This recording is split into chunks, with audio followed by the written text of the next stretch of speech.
Well, we ain't camping unless we get in after dark. Our intentions were for an afternoon arrival, but you know what they say about the best laid plans.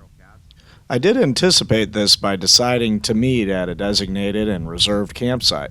No wasted time on finding that perfect spot, let alone doing it in the cold like our first night. Every now and then. Yeah. And they were cool though. They'd like lay around with my dog. Yeah. Oh yeah, my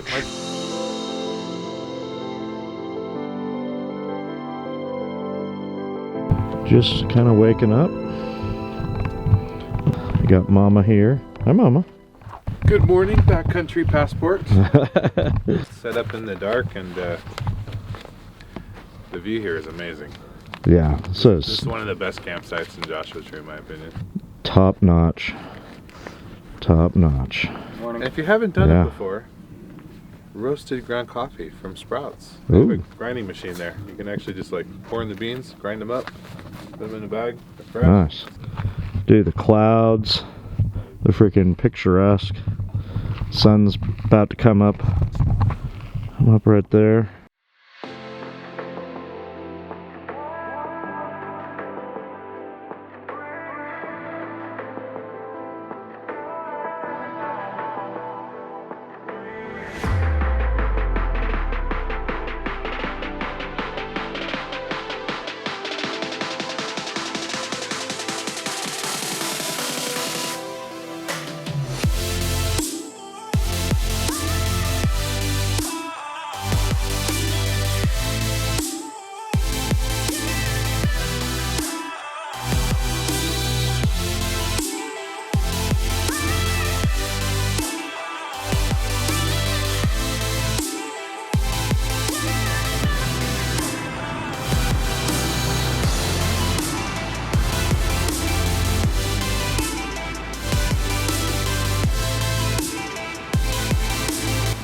Man, it was tough leaving that campsite since we were only there for about 14 hours.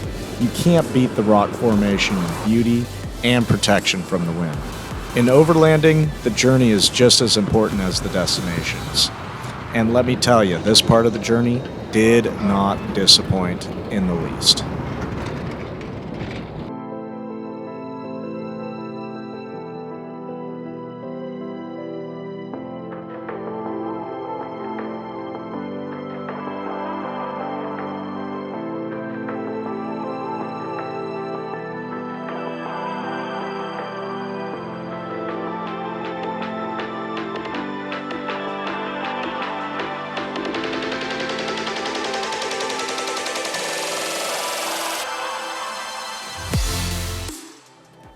It's been 3 years since our last trip to Joshua Tree.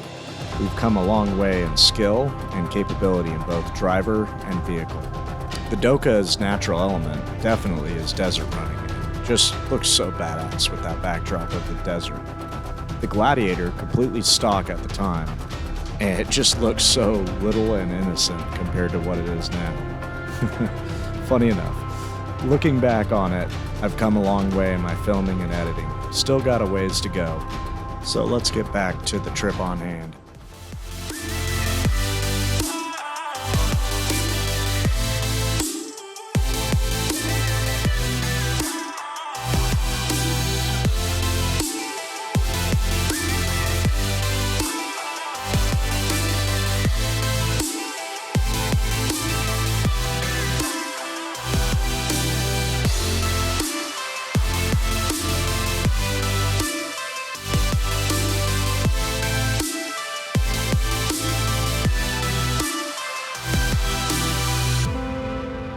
This part of Joshua Tree, I was simply amazed with the natural geological formations surrounding us. It was awe-inspiring to experience it. I also see why climbers come from all over to climb and enjoy this park.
In this section of the Berdoo Canyon Trail, we decided it would be a good idea for us to air down. This was the more technical part of the trail. I would rate it as a moderate and about a 3 or 4 depending on your rig and conditions.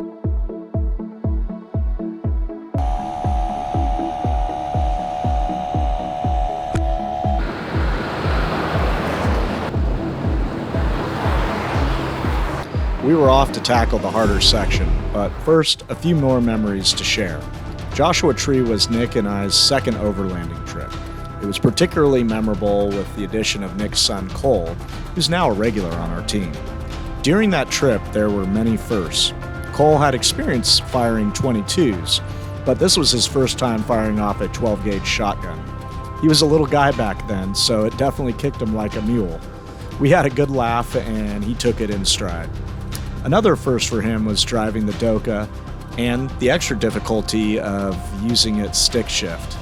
We also had a pretty good laugh at that as well. Hey Rose, this is your first car ever? You're driving a clutch. Okay, have fun. Now for the latest trip, we also have some firsts. We welcome Nick and Cole's rescue dog, Autumn. Her sad story was she was kicked out of a vehicle out in Riverside County near a desert auction site. She's a senior dog, so fits in with Mama Dog's old ass. She's definitely doing her best to fill Bling's shoes. Bling was on our first trip to Sequoia National Park, and we lost her just over a year ago. Rest in peace, Bling. Another first was having Rio and his Lexus Land Cruiser join the group. Believe it or not, I first met Rio when he was around Cole's current age. He was tagging along with his older sister with a group of us on a Mammoth Mountain snowboard trip back around 2005 or so. He's a much better cook than I and shares in our enjoyment of the outdoors and firearms.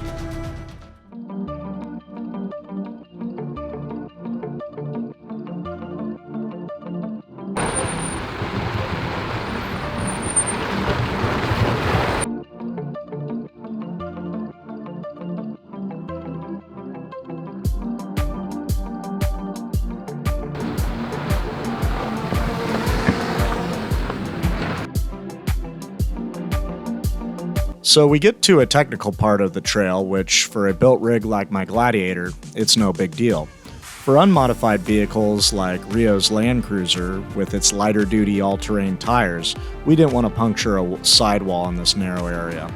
That being said, the Land Cruiser, second to the Jeep Wrangler or Gladiator, is one of the more capable off-road vehicles right out of the box. Yeah, you're good.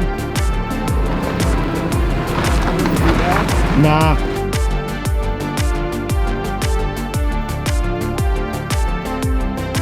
The Defender by itself wouldn't have too much of a problem with this section. However, when you're towing a trailer, it adds multiple degrees of difficulty to the equation. So we definitely had to choose our lines wisely.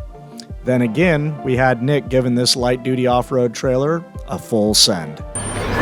Okay, how's the trailer, Cole? Trailer. Well, how's it look over there, Cole? It looks good.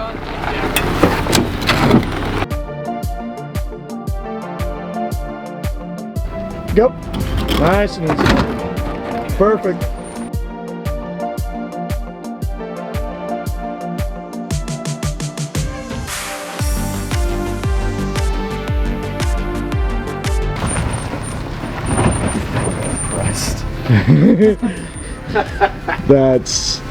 That's awesome. Freaking Nick is a billy goat with that thing. I love it. The drone fell out of the sky, I'm not sure why. Bummer. Yeah, see if it's salvageable here. I don't know, lost connection. I don't know if I hit something or what, but I was just flying along the trail and done. What's the verdict? What's the verdict? Damage can... Nothing we can't fix. We got a little... What do we got? Little thing on the side we can pop back in. Little lens cover. Yeah. Looks like all 4 clips are still there. Well, if you can't get it operational, you can use mine. Oh yeah, no, we'll get it. Yeah, I got extra parts. Need a new blade. Yeah, we'll fix it New at blade? camp. Yep. If it has a little nick, you can't use it. It's not advisable. Yeah, it'll lag. It needs some adjustment, but A little love. yeah. Yes, sir. Get it. Nick is too good of a pilot for a crash like that. You can see how the trail weaves in and around the canyon. The last moments of the drone footage before impact shows it losing contact with no input on the controls. These canyons can easily cut off the radio contact of the controller to the drone. Keep that in mind for the future.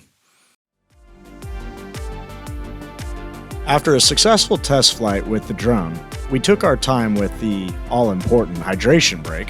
We had plenty of daylight, but we still had to get out of the first canyon, and it had a couple other technical sections before the wash. As you will see in part 2, the wash actually creates more chaos for us than the canyon sections of Berdoo. You're probably gonna need to pick up Cole, Matt, if you got spare room. That guy. I'm not picking him up. He'll link it otherwise.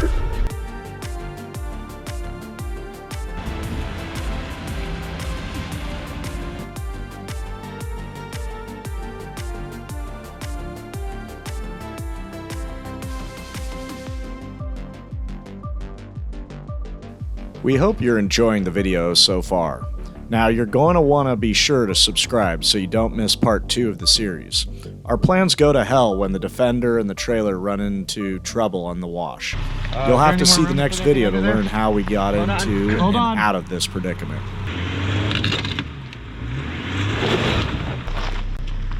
Better yet.